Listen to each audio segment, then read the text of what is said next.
뭔가 크게 잘못되었습니다. 분명히 일본이 1위라고 했는데요. 해외 언론 기사를 본 일본 네티즌의 글입니다. 2020년은 인류 역사상 가장 극심한 바이러스를 마주하고 전세계 이동이 멈춰버린 한 해라고 할 수 있습니다.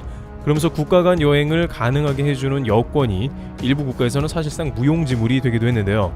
그럼에도 불구하고 코로나 상황이 서서히 수습이 되어가며 국경을 개방해 경제를 살리려는 나라들이 등장했습니다. 특히 지난 7월 당시에는 전 세계에서 가장 여행객이 많은 유럽연합에서 입국 가능 국가를 발표하기에 이르렀습니다. 코로나19 상황이 종료된 세계에서 여행의 자유와 국제 이동성이 어떤 모습을 지니게 될지 관심이 쏠리고 있었습니다. 즉 코로나를 얼마나 잘 대처했는가에 대한 성적표가 궁금했던 것입니다. 그런데 유럽연합의 여행 가능 국가 발표 이전에 여권 지수 기관의 점수가 우선 공개되었는데요. CNN에 따르면 국제교류 전문업체 헨리 앤드 파트너스가 발표한 여권 지수에서 한국은 189점으로 독일과 함께 공동 3위를 기록했습니다. 189점은 189개국을 의미한 것으로 비자를 받지 않고 갈 수 있는 국가의 수를 의미하고 있으며 비자 프리 점수를 매긴 결과 세계 3위가 된 것입니다. 이 헨리 앤드 파트너스가 매년 공개하는 여권 지수는 국제항공운송협회 자료를 토대로 산출됩니다. 그런데 여기서 다소 궁금한 점이 생기는데요. 한국은 여전히 일부 국가가 아직 입국을 허락하지 않는데 어떻게 189점을 받아 세계 3위가 되었냐는 것입니다. 그것은 이 기관이 발표한 여권 지수는 코로나로 인한 일시 입국 정지 등의 정보가 반영이 안 된 것이기 때문입니다. 따라서 여행 금지 조치를 고려하지 않은 상태이기에 헨리 여권 지수 점수 순위가 예년과 비슷했습니다. 그 결과 일본이 191점으로 헨리 여권 지수 헨리 패스포트 인덱스에서 1위를 유지했습니다. 일본은 3년 연속 해당 분야 1위를 차지했고 많은 일본의 대중들은 당연한 결과로 받아들이기도 했죠. 이어 싱가포르는 190점으로 2위에 머물렀고 독일과 한국이 공동 3위를 기록하게 된 것입니다. 그러나 이러한 헨리 여권 지수의 전체적인 상황은 급격하게 바뀔 것이라고 전해집니다. 7월 1일 유럽연합의 입국 허가 국가 발표가 새로 나면서 코로나 방역에 성공한 국가들과 그렇지 못한 국가들의 명암이 갈리기 시작한 것입니다. 유럽연합은 헨리 여권지수 상위권 국가들을 받아들이기로 했지만 당시 2위인 싱가포르는 제외가 되었었습니다. 미국도 7위였지만 유럽에서 받아주지 않았습니다. 헨리 앤드 파트너스 회장이자 여권지수라는 개념을 발명한 크리스찬 켈린에 따르면 유럽연합의 최신 결정이 앞으로 더 큰 대변동을 예고한다고 합니다. 그는 미국 여권을 예로 들면 미국 여권은 2013년 3분기 헨리 여권 지수에서 세계 1위를 기록했지만 현재 미국 시민은 부유한 선진국 및 일부 저개발 국가의 시민보다 여행의 자유가 더 적으며 사실상 유럽연합에서 폐쇄된 셈이라며 향후 수개월 이내에 이동성 측면에서 새로운 국제 위계 질서가 탄생할 전망이라고 밝혔습니다.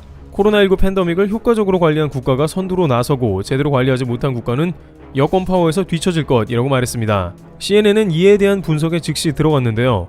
헨리 여권 지수에서 2위가 싱가포르이지만 유럽 입구에서 제외가 되어 한국이 2위로 올라가고 미국은 7위이지만 유럽연합에서 제외가 되어 25위인 멕시코나 28위인 우루과이 수준이라고 분석했습니다. 전통적으로 선진국이라고 불리는 강대국들이 줄줄이 나가 떨어지는 상황이 일어난 것입니다. 심지어 세계 여권 파워에서 4위를 했던 스페인의 경우 전세계 최빈국인 방글라데시보다 지수가 낮아져 많은 나라에서 방글라데시를 더 선호하는 것이죠.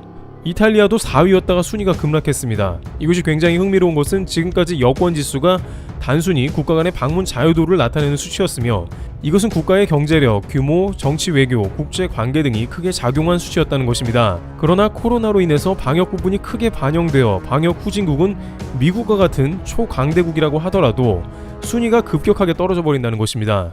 그리고 이것은 장기적인 영향을 끼친다는 것이죠. 이스라엘의 텔 아비브 요시 박사는 코로나19 위기로 인해서 국제 이동성이 장기적으로 더 제한을 받고 예측이 불가능할 거라고 예상하고 있습니다. 그는 국가가 다시 국경을 개방하는 가운데 많은 정부가 주로 개발도상국 시민을 겨냥한 새로운 이민 제한과 국가별 여행 금지 명령을 정당화하는 수단으로 전염병의 확산 우려를 사용할 전망이라고 언급했습니다. 예를 들어 유럽 국가들은 난민 문제를 해결하기 위해서 다양한 방안을 강구해왔습니다만 인도적인 이유 등으로 주요 국가들은 난민을 분산 수용해야만 했습니다. 그러나 이제는 국가들 사이에 방역이 제대로 안 되었다는 이유를 들어 난민을 거부하는 상황도 온다는 것입니다. 심지어 헨리 앤 파트너스의 크리스찬 켈리는 이것이 코로나가 다 끝나더라도 국가 간 비자 정책에 영향을 끼칠 것으로 내다봤습니다. 켈리는 현재의 위기를 살펴보면 보건 시스템의 질, 응급치료의 질, 의료보험에 대한 접근 및 건강 서비스와 같은 건강 측면이 갑자기 나타났으며 그것은 지금까지 비자 정책에 대한 고려사항이 아닙니다 라고 말했습니다. 코로나19 이전에 각국은 다른 국가와의 관계 및 관광 홍보에 대한 관심과 같은 경제적 및 지정학적 요인에 따라 비자 정책을 수립했습니다.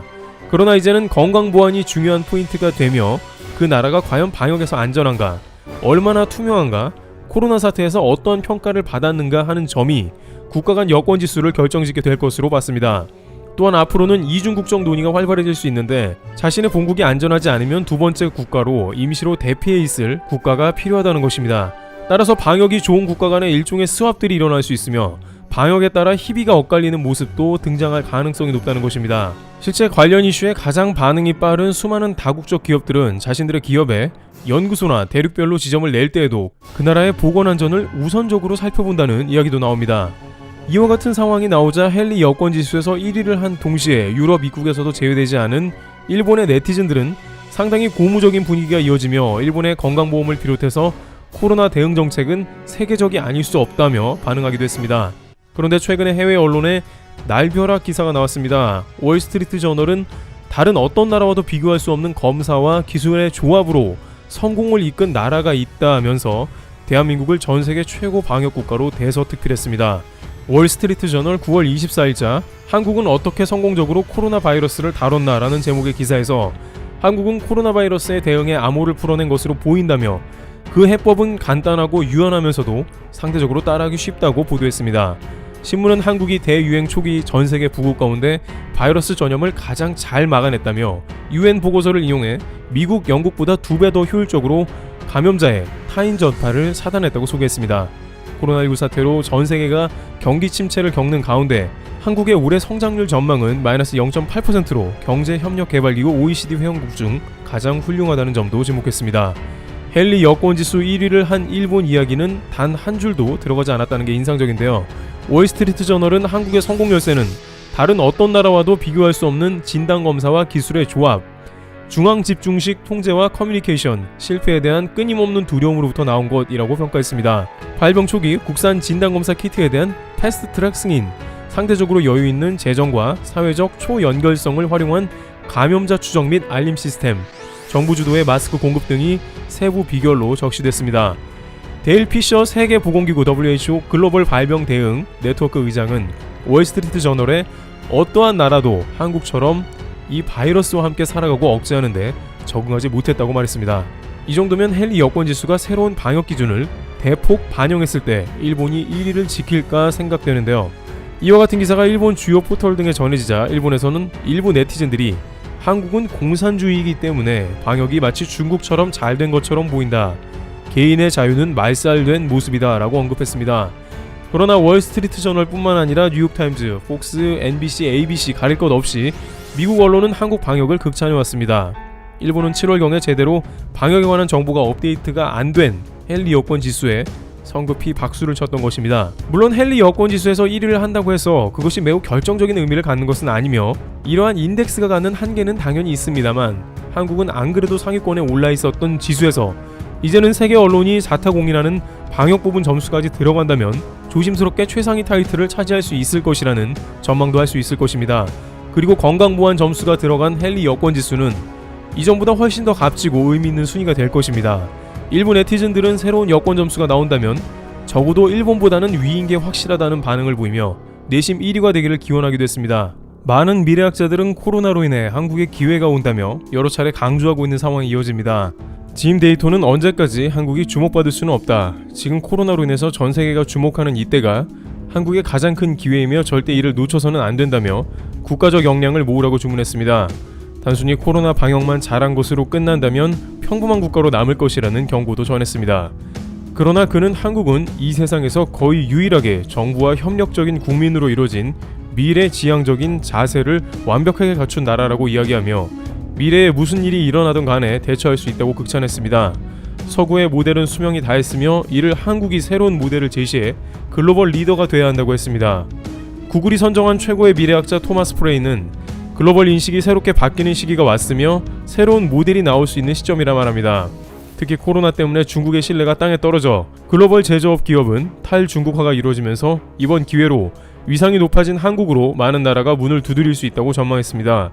많은 기업은 중국을 대신한 나라들을 찾고 있는데 특정 부분에서 한국이 상당히 좋은 선택지가 된다고 말합니다. 이와 같이 미래학자들은 한국을 글로벌 리더로 보는 것이죠. 한국은 내친 김에 헨리 여권 지수뿐만이 아니라 세계적으로 뻗어나갈 기회를 잡아야 한다는 목소리가 나옵니다. 트래블 튜브 여기서 마치겠습니다. 감사합니다.